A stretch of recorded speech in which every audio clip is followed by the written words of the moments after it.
Karen, one of the movies that I always loved was Alice in Wonderland, specifically because of that little bunny rabbit, the one that was always like running around saying, I'm late, hurry, I'm late. Yes, I feel like that all the time. All the time.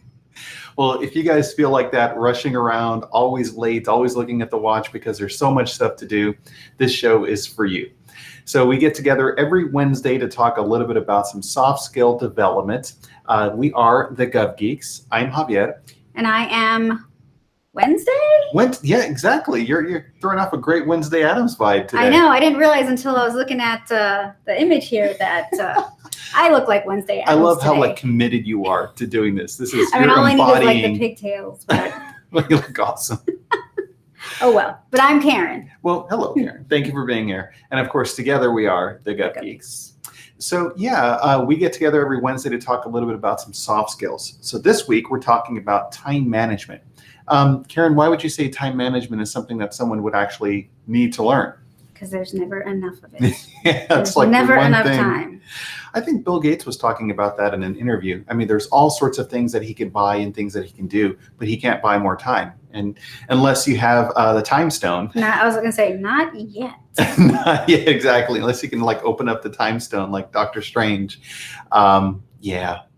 So anyhow, we have some tips and strategies to help you manage your time a little bit more so it can add some more value and quality to your life. All right. So what's the first one? So the first one is to get clear on stakeholder priorities. So stakeholders are the other individuals who have a stake in the project or in the activity that you are leading. So you want to make sure that you understand their priorities, your supervisor's priorities, your leadership's priorities, so that will trickle down and help you to prioritize what you're working on. Exactly. And if you're working in an organization where everything is a priority, everything is number one, has to be done right now, well, you need to really determine for yourself then what is the most important thing to do in that moment. And you don't allow yourself the chance to really allow the most critical issues to crowd out the most important issues. Because just because it's critical doesn't necessarily mean that it's the most important. But managing which ones go first. Because you could spend a whole week working on one project, and then you go to your supervisor and they can be like, why did you spend all your time working on this? That's not something that we need to do for 3 months. Right. And also, as a supervisor, make sure when you give somebody something to do, you lay out, if it's not urgent, they can focus on it when they need to, or when you would need it by, so that they can prioritize what they're working on. Exactly. Yeah. Set your priorities, make sure that your vision is clear, the expectations are understood, so everyone can be able to win in the process. All right. What's the second strategy? Build reasonable expectations. Yeah. Okay. This is a really good one. So if you recall in grade school, I mean, when you're getting graded on your assignments, 1 to 100, and an A is anywhere from a 90 to 100. So as long as an A paper is what you're shooting for, okay, do you want the 90 or do you want the 100? And sometimes it might have an impact on the quality of the paper, the timeliness available for the paper. So yeah, make sure that you know what the expectations are for that. Right. And that's also where metrics and measurables come into play, because there might be certain type of, not necessarily quality, but information that you need to meet in order to be successful. So you want to make sure you understand those, because you could be veering off into one direction and then that's not where you're expected to go. Yeah. Yeah, I mean, what happens if you turn in something and it's fantastic, it's 100, but then you sacrificed all of the other stuff that you needed to do and you get C's on everything else and you veered off way too much. Yeah, so make sure you're managing that and have a good understanding of what that expectation is. Okay, number 3. So partner and delegate. Right, partner and delegate. If there's some things that another person could do, perhaps it's something that they enjoy more or they are better at, or this is something that they have an expertise in and you just don't have the capabilities to do that, partner with that person. I mean, help them just like as they can help you. You're helping each other out. Yeah. Yeah, we talk about that a lot. Help me help you. And in this instance, help me, please.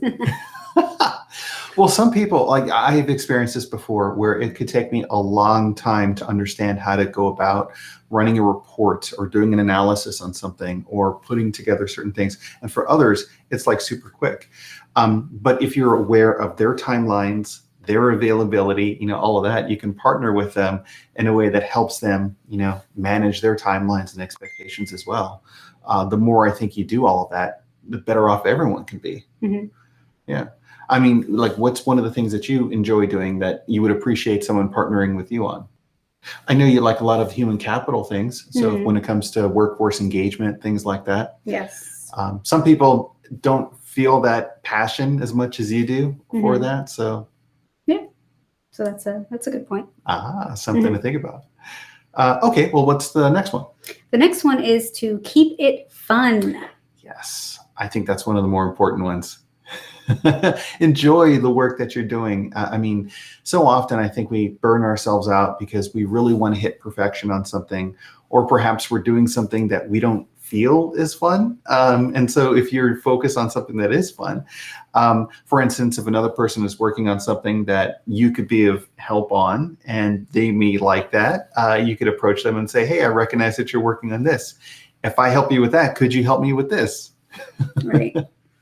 And when you mentioned burnout, it just makes me laugh a little bit because one of our daughters actually showed me a clip from one of the shows that they watch about, it's a cartoon and it's a banana peel, but it talks about, this is burnout. And they explain that their mom had some burnout. It just goes into this scene where the mom's there and just like burns out. The doctor said it's called a burnout. It happens when you get too stressed at work. Though I think hers was quite a big one. Barbara!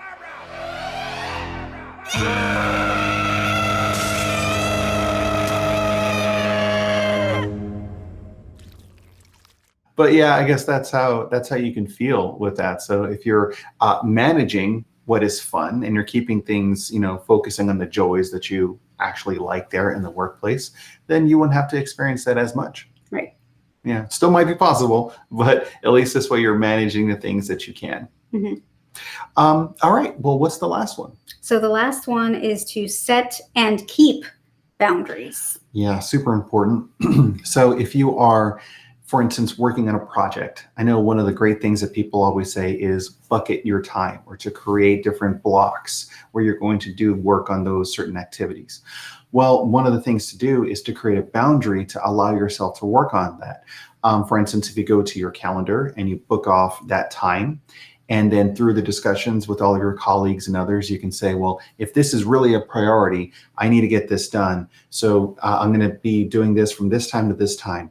Please don't book anything on the calendars, or someone can cover this issue or that issue while I work on that. You're kind of creating those boundaries. Right, which is really difficult in today's day and age because there's so many ways for people to get in contact with you. I know even if my calendar is blocked, which I have multiple calendars, so it depends on which calendar people are looking at.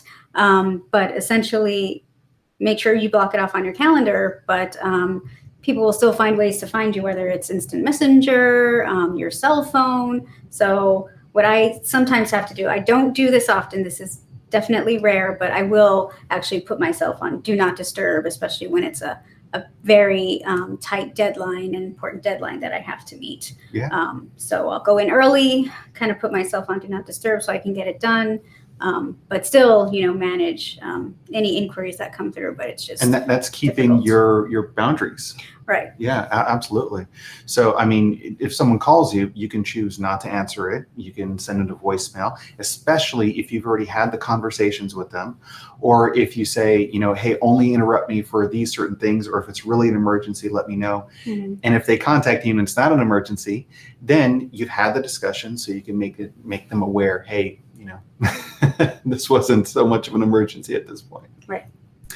Well, those are all of our successful strategies that we were happy to share with you. We look forward to seeing you guys next week. Also, our book is out, so feel free to come out to thegovgeeks.com to see more information about that, or find us on Barnes & Noble or Amazon.com. Thank you so much for your time. Thank you.